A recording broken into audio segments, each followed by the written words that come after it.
All right, so when you think about global professional sports, I mean, something as massive as football, your mind probably goes to, superstar athletes, these multi-million-dollar contracts, maybe some high-stakes fan rivalries. What you absolutely do not usually think about is the Supreme National Security Council. No, you really don't. And yet, that is precisely the surprising and, frankly, deeply concerning focus of the source material we've been looking at. We're doing a deep dive today into this strange intersection of high-level state security in Iran and professional athletics. Yeah, and our sources really center on this in-depth conversation with Bahram Mavadat. He's a former Iranian national football player, famously played in the 1978 World Cup, and he's also a trained psychologist. And he gives this just unprecedented insider view of the massive security shadow that's been cast over Iranian sports by the current regime. It's such a rare perspective, because he lived and played professional football under both regimes, the Shah's era and the current one. So he has this critical historical context. And the level of detail, the insider experience in this source material, it really gives us a singular window into how state control operates, especially when it starts to see something like physical activity or just a large crowd as an existential threat. So our mission today is kind of threefold. First, we need to unpack the very specific reasons the regime's highest security body, the Supreme National Security Council, or SNSC, why they felt they had to formally intervene in sports. Right. Second, we'll compare today's very heavy-handed security tactics to the much subtler pressures that were used before the 1979 revolution. And finally, we have to analyze the really critical role that athletes and fans played in just shattering the regime's attempt to use sports for national legitimacy, especially after the national uprising in 2022 and 2023. And I think the central question we're answering for you today is this. In a country that's facing huge economic and international pressures, why is a football stadium suddenly considered one of the regime's most dangerous national security nightmares? Okay, so let's jump right into that. The escalation of control. The big news, according to Mavadat's experience, isn't just more surveillance. It's the official, formal entry of the SNSC into sports administration. This is a huge intensification. It moves control way beyond, the usual sports federations and into the hands of top-tier state security. And what's immediately striking is that the main driver for this, it's pure internal security concern. It's absolutely divorced from any genuine interest in athletic development or, success on the field. Right. To understand why, you just have to look at the numbers. The math, exactly. Football stadiums often host, 10,000 or more people? Right. They're volatile, concentrated centers for mass gatherings, and they're just incredibly difficult to monitor and contain. And the demographic is the real trigger here. Mavadat emphasizes that maybe 90% of those crowds are young fans, adolescents. The very group that really fueled the 2022 uprising. Precisely. So for a regime that's currently facing what the source calls a crisis of legitimacy, a stadium packed with tens of thousands of young people is. It's an existential threat. They've seen it happen. Anti-government slogans, even direct chants of death to Khamenei, have just erupted spontaneously in these arenas. So the regime sees this not just as a protest, but as a nightmare, a potential center of explosion. So how do they justify it publicly? Involving the highest security body in managing a sports team's schedule. They actually frame the SNSC's decree as protecting the people's interests. Sayan as Manafei Mardam. Which is just a textbook example of rhetorical reversal. If you cut through the PR spin, the true aim is protecting the regime's security and its stability. And even more critically, the official decree specifically includes language authorizing emergency entry into sports execution issues. Okay, emergency entry. That sounds like some kind of bureaucratic jargon. What does it actually mean, on the ground? It means immediate ability for uniformed or plainclothes suppressive forces like the Siege or the IRGC to seize direct operational control of a sporting event instantly. It completely overrides the stadium management, the police, even the sports federation itself. So this isn't just oversight. No. This is pre-approved military command authority over a public gathering, just ready to deploy at the first hint of dissent. And the source adds another really cynical layer to this. It's not just about stopping uprisings. There's a huge financial incentive for the security apparatus. Oh, absolutely. Beyond the security goals, the IRGC and other agencies, the moment they enter the sports domain, they become enmeshed in extensive corruption. And this isn't just like petty graft. By putting security officials into management roles, the regime controls all the key financial pipelines, things like stadium renovation contracts, broadcasting rights, major sponsorships, player transfers. It ensures political loyalty while they extract just vast amounts of money through rent-seeking. So it's a double incentive. They get to suppress dissent and they enrich themselves. But the security calculation is always the priority, the foundation of survival. Always. The goal is total, immediate control, whatever the sporting or financial consequences might be. That intense focus on control, it gives us a perfect chance to look backward. And Mavadat is in such a unique position to talk about this. So here's the challenge. If the current regime uses its highest security council, how did the Shah's government, which was also a dictatorship, manage security in sports? It was done, for sure, but the methods were fundamentally different. They reflected two different kinds of dictatorship. The Shah's era, the source describes it as a classic dictatorship that, and this is crucial, had global dependencies. Because it wanted to project this image of a great civilization to the world, it was sometimes forced to, accommodate certain demands or act more subtly to keep up that international facade. So the control was more institutionalized, less overtly confrontational? Far more subtle. The control structure was designed to look professional from the outside. So, for example, the leadership of the National Olympic Committee and the sports federations. They were consistently held by high-ranking military figures, army generals, or timsar, or royal courtiers. The control was just embedded right at the top. And what about surveillance on the players? Mavadat confirms that Savak agents were always with the national teams on foreign trips. Yep, usually 1 or 2 agents per delegation. Their role was surveillance, but with less overt methods than what we see today. They were just eyes and ears. And maybe the best illustration of this is the 1978 World Cup strike, which Mavadat himself actually helped organize. Okay, this is a huge moment. Before leaving for Argentina, the entire national team stages a protest. They're demanding a share of the World Cup revenue. How does a dictatorship let professional athletes get away with a protest like that? Well, it triggered an immediate, very severe response. The Football Federation president, Kamis Atabai, a direct courtier, he threatened the players, made it crystal clear their careers would be over if they didn't comply, and that was high-level security pressure. They won. The players got what they demanded. They did, because the regime ultimately backed down, not out of generosity, but to preserve its international image. The Shah needed that team at the World Cup. So that external pressure, that constraint, it forced them to accommodate. It limited the repression, a limit that the current regime just ignores. That's a fascinating contrast.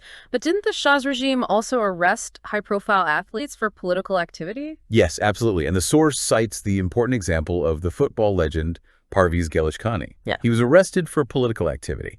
And this is where you start to see the link to modern tactics. To secure his release, Gelishkhani was forced to do a televised interview. The source sees this as an early kind of crude use of psychological security tactics, a sort of public humiliation, a forced recantation, a tactic the current regime later adopted and, well, intensified with extreme proficiency. That shift from surveillance to psychological manipulation and then to the outright suppression today, it shows how much things have evolved. And let's look at where those modern tactics failed, and failed spectacularly, the 2022 World Cup.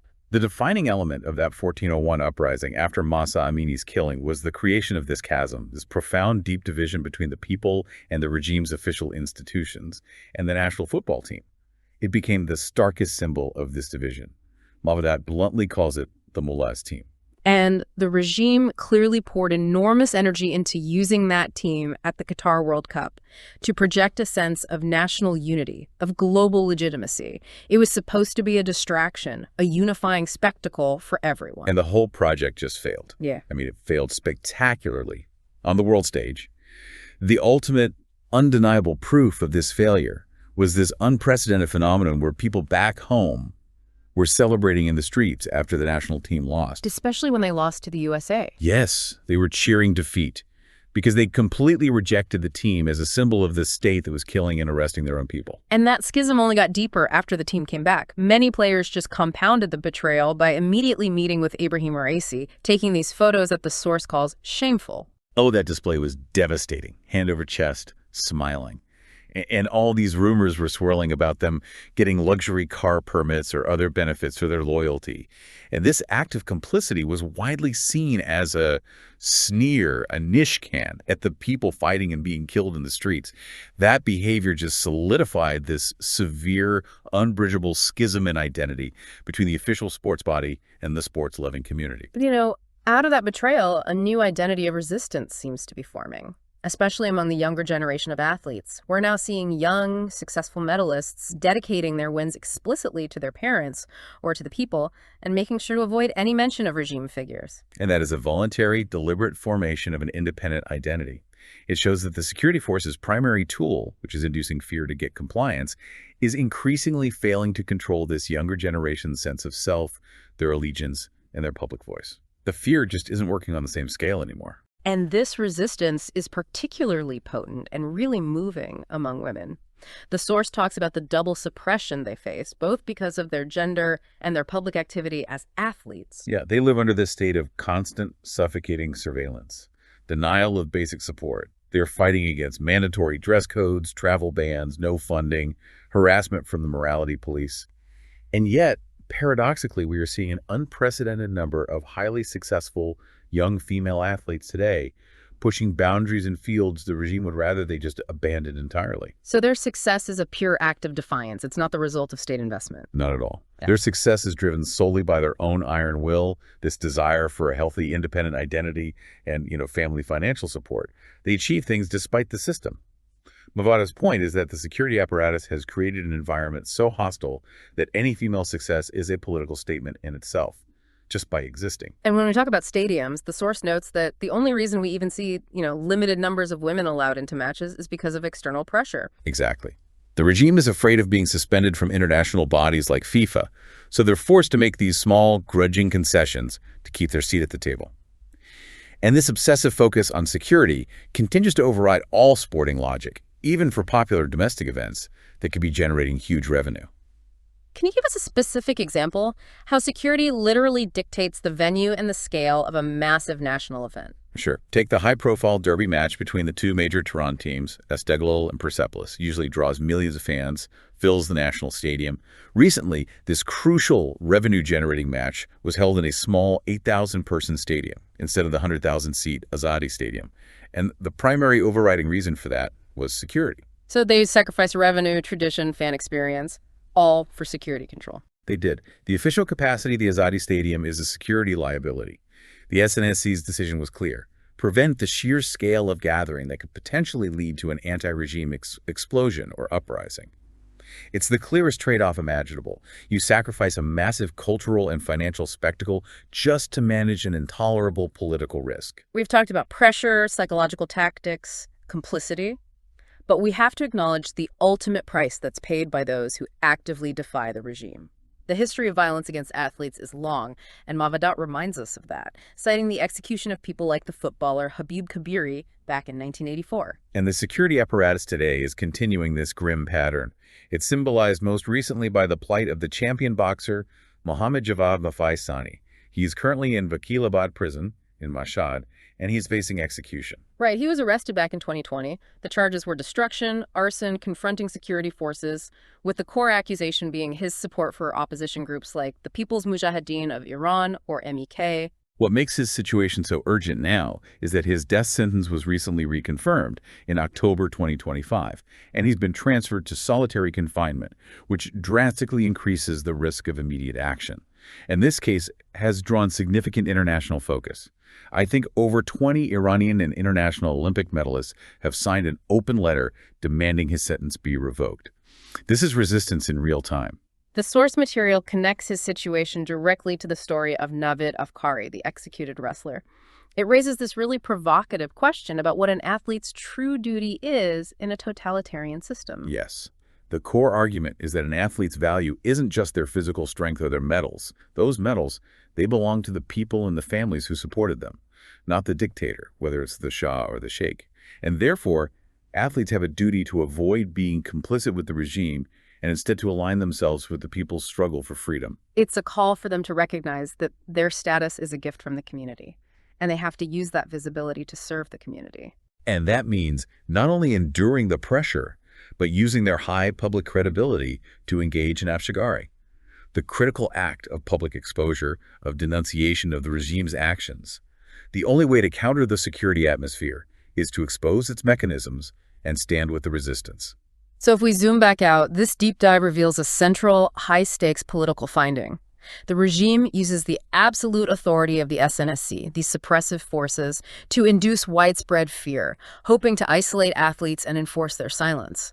But the social uprising demonstrated that this core tactic is failing. It's fostering a new, openly resistant identity among the young. Right, and the key to countering this persistent security atmosphere, as Mavadat suggests, is for athletes to recognize they're fundamentally part of society, not separate from it. They have to align with the broader national resistance, including popular uprisings and what the source calls rebellious centers or Kananhei Shareshi. These are the organized, decentralized cells of resistance that challenge the regime in different places.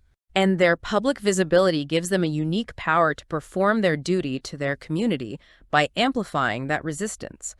When athletes are forced to choose between the state and the street, and they consciously choose the street, the regime loses a massive source of its ideological capital. It creates a political vacuum.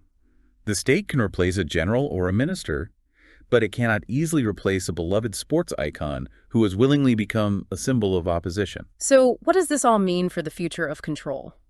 We want to leave you with this final thought to consider. When the very symbols of national pride, the athletes themselves, the men and women society idolizes, when they openly reject the state's narrative and are willing to pay the ultimate price rather than be complicit, what is the ultimate non-recoverable cost to a dictatorship that's trying so desperately to maintain the illusion of control and national unity? The security dilemma the regime faces in a taxed stadium is just a microcosm of the political dilemma it faces nationwide. That dynamic tension, now playing out in the public eye, is fundamentally undermining their power, and it's not going away.